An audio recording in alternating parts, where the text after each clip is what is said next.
Finals. Although this is a new basketball game, it's an all-new series, no? Wala nang kinalaman ang mga nangyari sa elimination.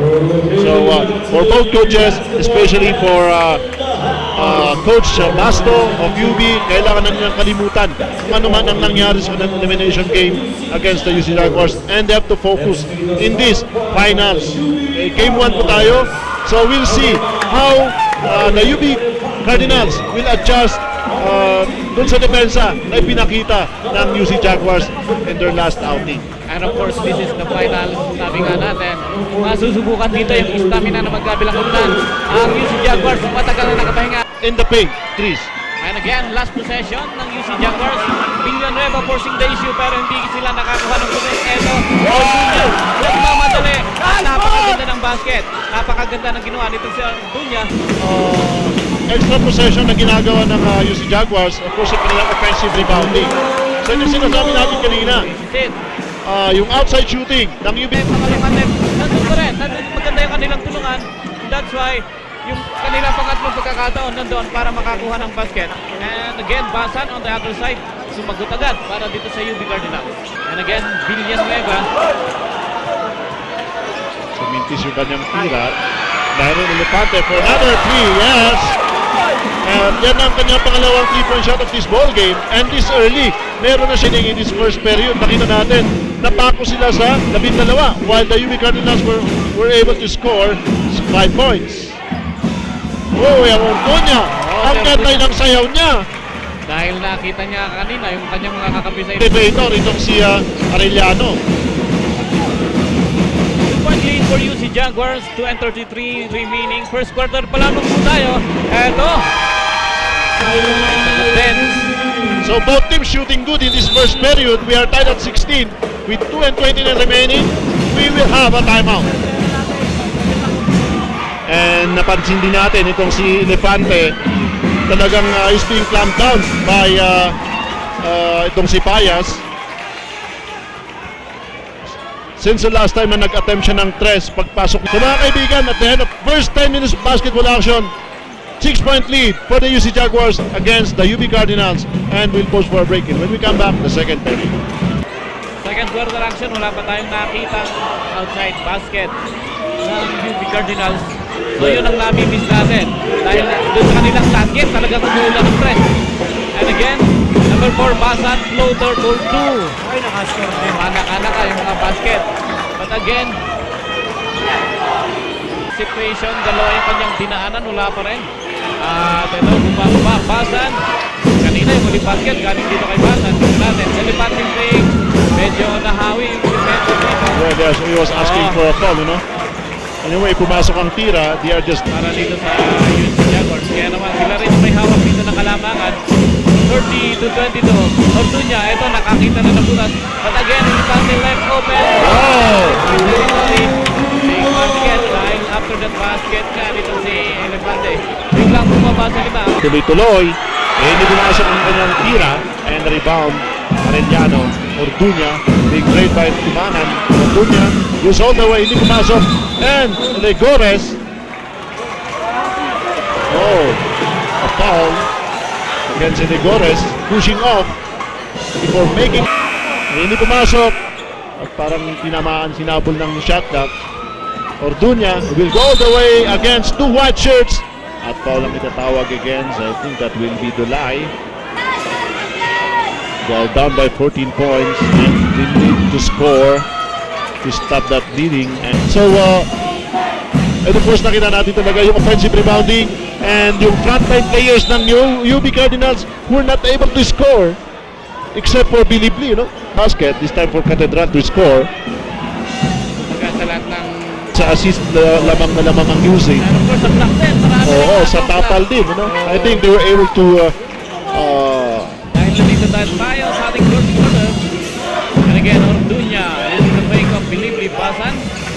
Nag-isip ng titira sa labas. Ito, nakakita ng puwang Basan for 3.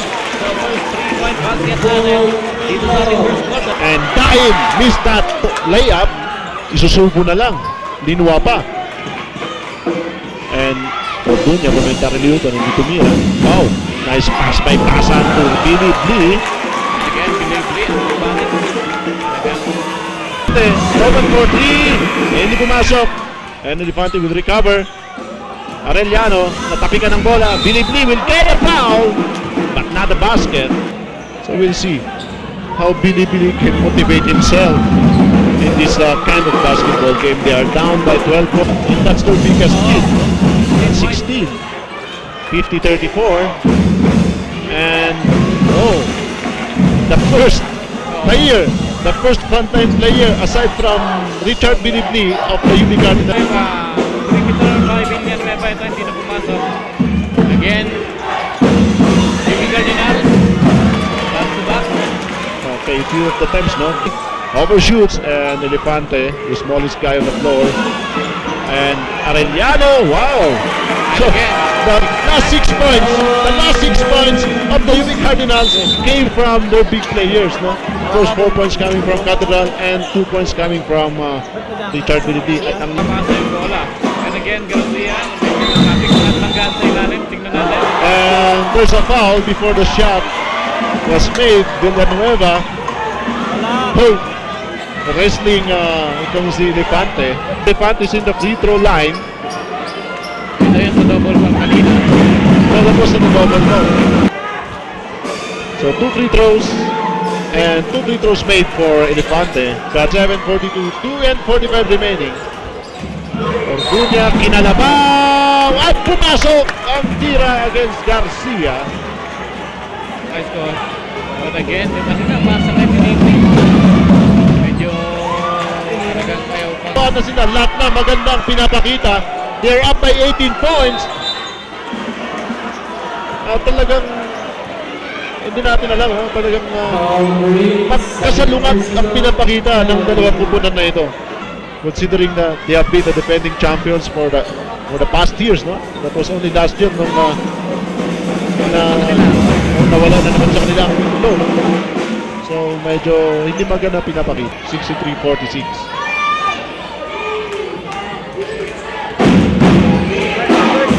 Bilibli, number 10, nakalusot. Yes! 5 seconds. Si Villanueva nagmintis na. So, dapat sa kanila na yung rebound. But again, dahil sa ilalim nag-aantay na lamang. Kumbaga, bumagsak pa sa kanya yung bola. And again, top behind. Ito. 3-on-3 situation. Elefante sa labas. Bibitaw ng press. Wala pa rin yung follow-up ni Cathedral. Galicia, hammered inside. At may foul na itatawag. He tried to contribute. Kaya na-foul siya, he will go to the free throw line for 2 charities. And again, Galicia, tutulungan siya ngayon nitong si Bilibli sa ilalim dahil nagpapahinga. Inubos ng UC ang oras ang kanilang shot clock. Ibig sa kanilang pagtira, nakaka-score pa sila. So, kumbaga, sulit na sulit yung paggamit ng UC ng kanilang oras. And again, But this time, 3-point shot from Elefante. Yung tumba na yun, okay lang yun. And Bilibli, pure basket para dito kay Bilibli. But again, meaningless baskets na dito. So talagang wala na. Ibigyan na natin sa UC Jaguars ang larong ito. We're just waiting for the final buzzer. And the Jaguars, papasok na yung kanya mga bench players, no? For both women and men's basketball will be at the UB Gymnasium starting at 3:30 basketball. tingnan natin kung wala ng game. Well, pero wala, hindi talaga hard practice. Remember na yung laro natin bukas na. So, yung kanilang adjustment na gagawin talagang napakalaki on how to stop these UC Jaguar shooters. So, 5 seconds remaining.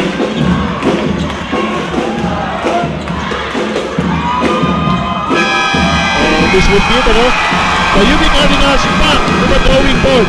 They will be back to the drawing board and try to see, try to check and evaluate what failures they have done in this ball game. Kailangan nilang balikan ano bang nangyari sa ating first game. Lahat ng aspect, pag-aaralan Oh, nila yan. pag-aaralin na yan, especially, no? Malaking homework